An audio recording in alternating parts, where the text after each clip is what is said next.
ما فينا نسمع. We cannot. We're not allowed. Can we? Wait.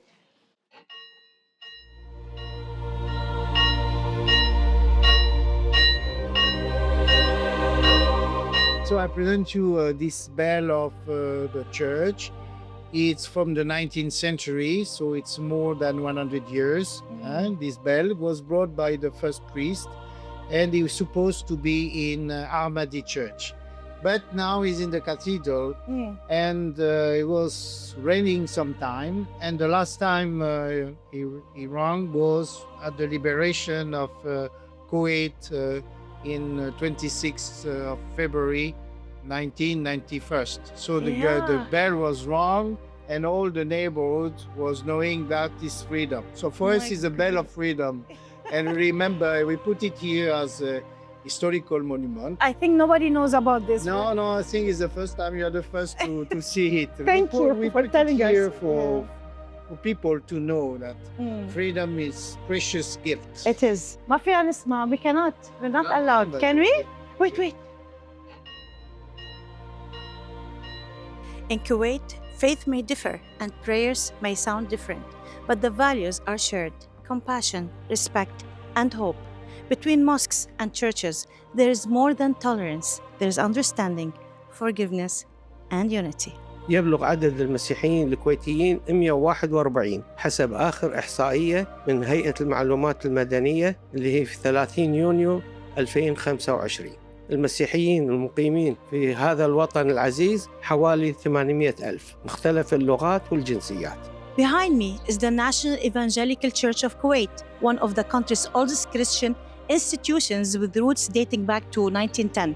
Today, it brings together over 80 congregations under one roof and is led by Emmanuel Gharib, a Kuwaiti Christian and the country's first pastor. بنيت عام 1931 واللي بناها المرسلين الأمريكان اليوم في بداية القرن الماضي، وابتدوا إنهم بنوا مستشفى صغير للعلاج، وبعد ذلك بنوا هذه الكنيسة.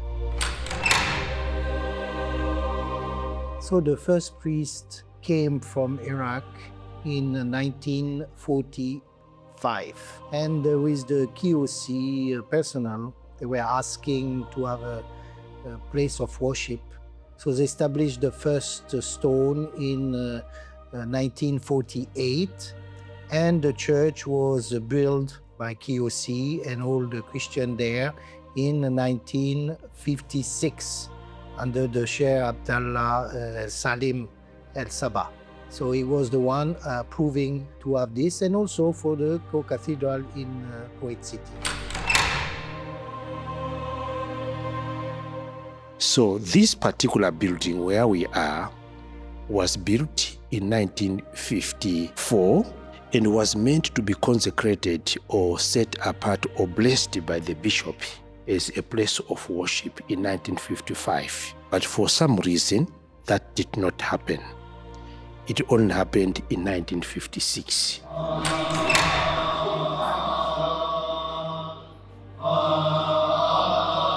This church started when in the 1950s, the Coptic Christian community started to increase here in Kuwait. And they asked the late Metropolitan Amba Basilius for a church.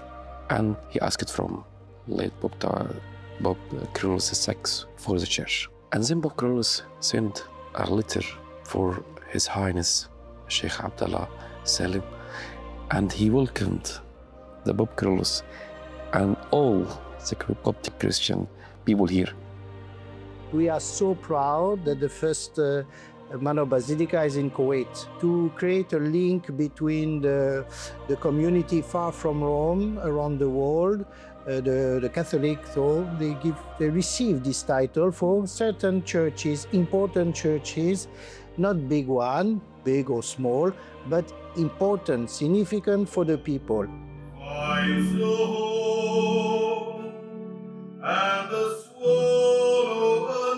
The church community was very excited to be allowed to worship in a country which is predominantly of another faith.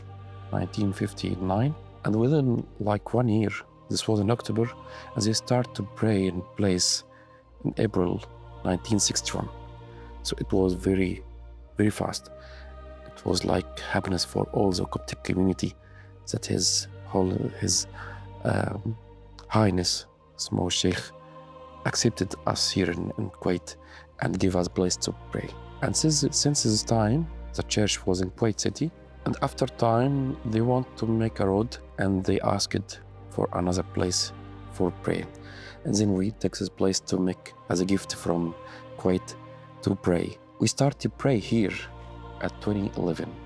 When the Kuwait Oil Company was then nationalized, the question about what to do with churches came into play, because the worst faith does not need the church.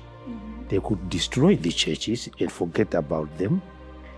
Now, at that time, the Emir of that time gave a decree that you, Kuwait Oil Company, you keep the churches and look after them. What does church represent for Christians today? It represents a space that is more or less like home away from home. They feel that the existence of this church allows them to continue with their Christian journey. This is the first church out of Egypt. Not only in America, in Europe, and Australia, this is the first one all over the world out of Egypt for the Coptic community. And that means a lot to you. Yeah, sure. It means a lot for all Coptics, and I think for all community here in our country, because this means we start from here. The children of the citizens might not understand why there is a church in their neighborhood. Yeah. They may not understand. Why is there a church in our neighborhood? Do they ask? Sometimes, yes, they ask. And what do you tell them? Well, I tell them that, this church has been here for so many years. Before even you were born. Yeah, it is because this church has been a part of the history of your community. We live in peace and love and a very support from Sheikh Bashar. We want always to promote tolerance, coexistence, and peace. We should live together. At the end, we are all human beings. At the end, we have all the same value, peace and joy and justice and family value.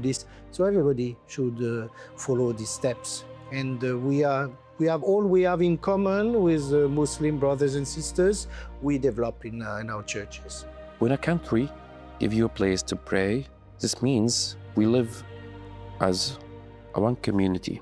For Christians, for Muslims, actually we don't have to say we are two, we are one. This is our message for our future. We thank the Sheikh, of course, the Emir of Kuwait, and all the royal family and the population, because we don't have any problem with them. Each one respect each other. We go to greet our Muslim brother during their feast. They came to the Diwaniya here for Christmas and to give congratulations. So we have a good relation. نشكر الله على هالديرة اللي احنا عايشين فيها. نصلي ونطلب الحكمة والإرشاد لحضرة صاحب السمو أمير البلاد حفظه الله ورعاه ليقود البلاد إلى الأمان والأمن والاستقرار والازدهار وتكون الكويت أحلى ديرة. In a world often defined by conflict, Kuwait offers something different.